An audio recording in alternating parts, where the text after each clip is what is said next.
আমার বীরত্বের কথা, গুণের কথা কিছুই তোমাদের জানতে হবে না। তা বালক দাই, একটা কথা বলো তো, তোমাদের পিতৃ পরিচয় কি? তোমাদের পিতার নাম কি? বলে মহারাজ, আমাদের পিতার নাম শুনতে গেলে আপনাকে স্নান করে আসতে হবে। কেন? তোমাদের পিতা কে এমন যে নাম শুনতে গেলে স্নান করে আসতে হবে? তাহলে শুনুন মহারাজ, আমাদের পিতার নাম জাপিয়ে ওই বৈষ্ণব তার গতি রে যাও রাম যাও রাম। আমাদের পিতার নাম জাপিলে স্বর্গে হয় গতি রে যাও রাম যাও রাম। আমাদের পিতার নাম জাপিয়ে এসে প্রেম ঘর ভিখারি রে যাও রাম যাও।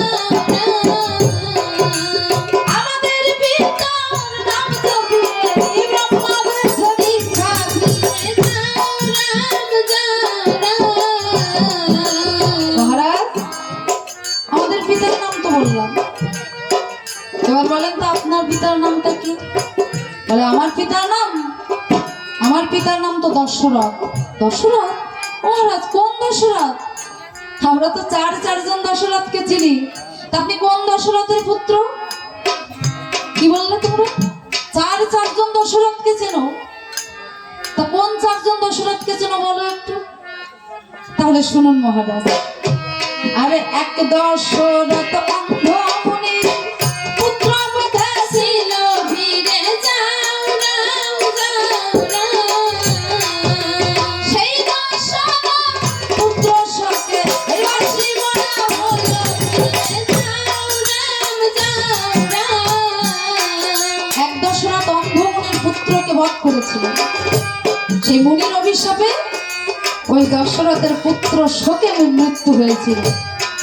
আরে আরেক দশরথের কথা আমি বলবো কি আর থাক ফিরে যাও রাম যাও রাম।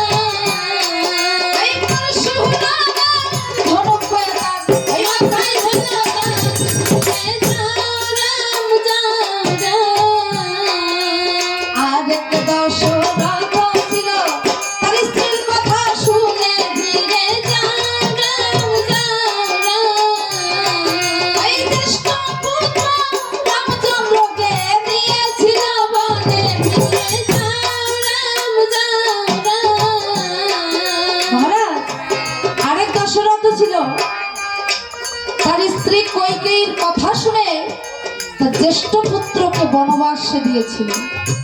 আরেকজন দশরথ আছে।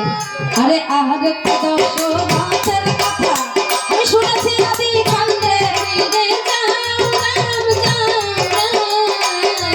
আরে যাহার পুত্র নাম নিলে মহাপাপ কাণ্ডে ফিরে যাও রাম যাও রাম।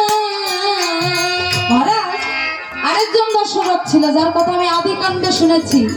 সেই দশরথের জ্যেষ্ঠ পুত্রের নাম নিলে নাকি মহাপাপ খণ্ডন হয়। এবার বলুন তো আপনি কোন দশরথের পুত্র? ওহে বালকদ্বয়, আসলে একজন দশরথকে চারটি কর্মের জন্য তোমরা তাকে চার নামে চেনো। তিনি চারজন নাম, তিনি আসলেই একজন, আর তিনি হলেন আমার পিতা দশরথ। কোষ দাদা লবকে দেখে বলছে, ও দাদা শুনেছো, উনি নাকি চার পিতার এক পুত্র। উনি নাকি চার পিতার এক পুত্র। আসলে দাদা ভাইস্বকে মাথাটা খারাপ হয়ে গেছে কিনা, তাই এমন কথা বলছে। ও দাদা, এখন যদি আমি বলি যে আমার নাম দশরথ, তাহলে হয়তো ওই রামচন্দ্র আমাকেও পিতা বলে স্বীকার করে নেবে।